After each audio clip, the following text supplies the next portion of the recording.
aviation services, and insurance management services, and by the members of WPBT.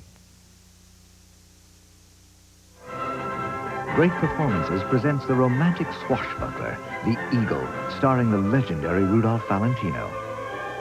Rescuing damsels in distress. Fighting cruelty and injustice.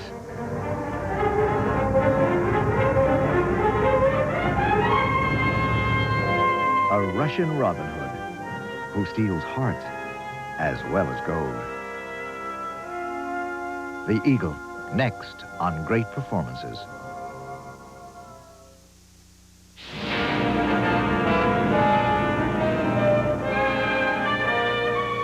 Great Performances is made possible by Martin Marietta, dedicated to excellence in aerospace, electronics, information management, and materials. Martin Marietta, masterminding tomorrow's technologies. Great Performances is also made possible by the Corporation for Public Broadcasting, this and other public television stations.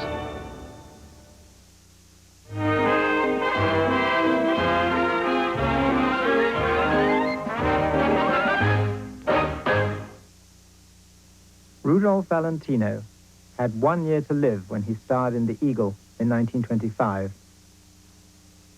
The most popular romantic star of the entire silent era, he'd only recently returned to the screen after an absence of nearly 2 years. A quarrel with famous Players Lasky had driven him to leave the business and to embark on a personal appearance tour, dancing the tango from the Four Horsemen of the Apocalypse with his wife, Natasha Rambova. Eventually, he signed a contract with Joseph Schenck to appear in a Russian story called The Black Eagle. The title was changed when Douglas Fairbanks began The Black Pirate. The Fairbanks connection was strong. Although The Eagle was nominally based on Pushkin, scenario writer Hans Kraly reworked The Mark of Zorro, Fairbanks' great success. Hans Kraly was usually the writer for Ernst Lubitsch, but on The Eagle, he worked with director Clarence Brown. A former engineer, Brown was delighted to find Valentino as enthusiastic as he about machinery. Brown introduced into the picture a number of technical flourishes, including this remarkable traveling shot. The camera was fixed to a wooden beam mounted on wheels either side of the table. It swept back so close to the table that props like candelabra had to be placed hurriedly in position. Brown repeated the effect in his Garbo film Anna Karenina. The Eagle also stars Vilma Banki from Hungary. Louise Dresser, who plays Catherine the Great, had won acclaim for a very different role in Clarence Brown's The Goose Woman as an alcoholic opera star. Art director William Cameron Menzies, who had designed The Thief of Baghdad for Fairbanks, gave the film a stylized look which had little of the period of Catherine the Great. The costumes, by Adrian, were a cross between 1820 and 1920. They were anxious not to alienate Valentino fans with too much period detail. The picture received good notices, but was only a moderate financial success. However, Brown drew from Valentino perhaps his most winning performance, and the film is a fine example of light romance enhanced by the production values one associates with Hollywood in the 20s.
The champagne music of Lawrence Welk pays a visit to the sunny land of California tomorrow at 7. At 8, it's the story of a civilization crushed by Spanish conquerors on the Incas Remembered.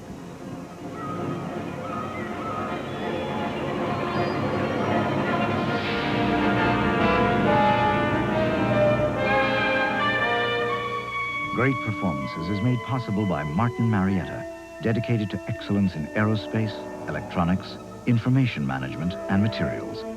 Martin Marietta, masterminding tomorrow's technologies. Great Performances is also made possible by the Corporation for Public Broadcasting, this and other public television stations.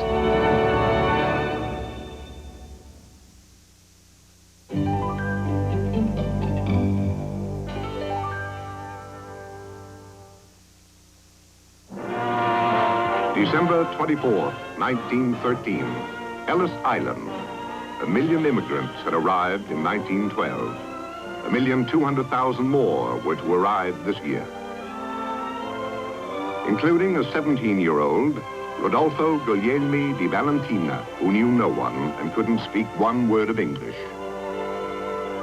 13 years later, in this same city, Rodolfo Guglielmi would lie dead, but he would have the funeral of an emperor. What had happened during those 13 years? What was the magic that made up the miraculous legend of Rudolph Valentino?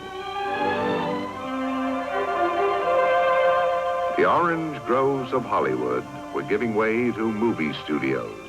Rudolph Valentino was 22, in Hollywood and broke. His friend Norman Kerry, now a movie actor, got him a job.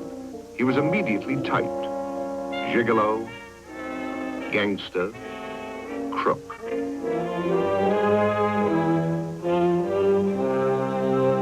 But another company, famous players Lasky, thought the Valentino personality worth gambling on. And they offered him a role in a new picture. The Sheik. A new word entered the language. Millions of women visualized him entering their lives.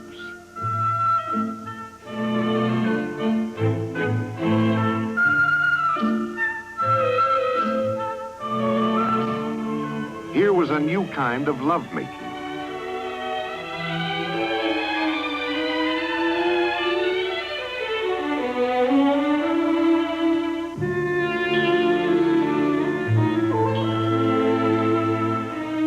It was a complete romantic revolution.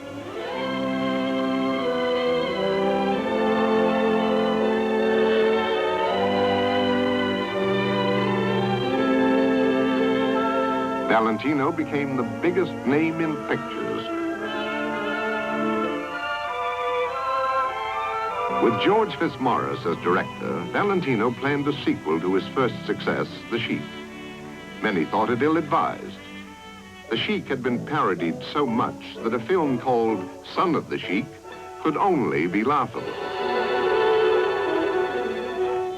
He played both roles, the father and the son. Son of the Sheik was a tremendous success.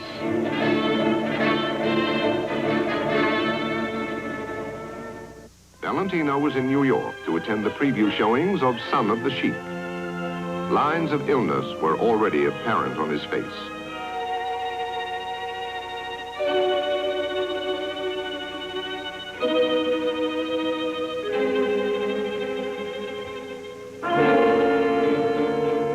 Time had run out for the young man who 13 years before had stepped ashore at Ellis Island.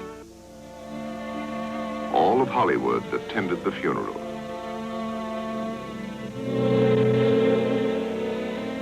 Their thoughts could be summed up by a newspaper editorial from the Chicago Tribune. The death of Rudolph Valentino is a deep personal loss to most of us. We loved him because he was a weaver of dreams, because he brought color and romance into our lives. He embroidered drab moments. He smiled into our eyes. And for a little while, we too became storybook people. And everyday worries with things that were very far away.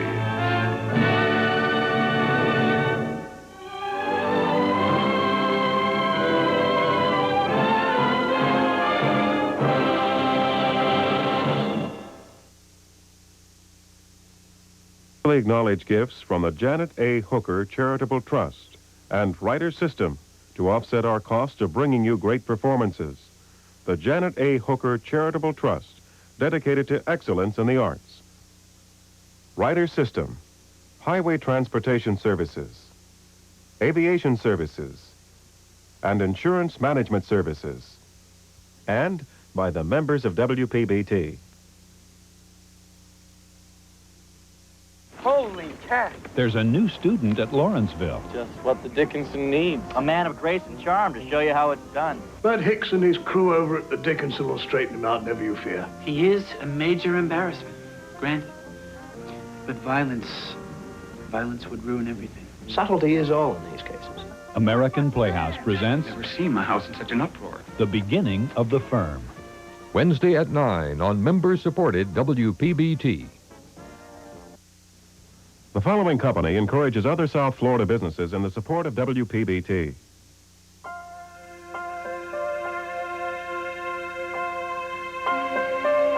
She was like a dream gliding down the river, a fairy castle carrying folks on a magic voyage. I'll never forget it. Steamboats are coming again to your post office as 5 commemorative stamps. She was more splendid than anything I'd ever seen on land. Dream again. Collect U.S. stamps.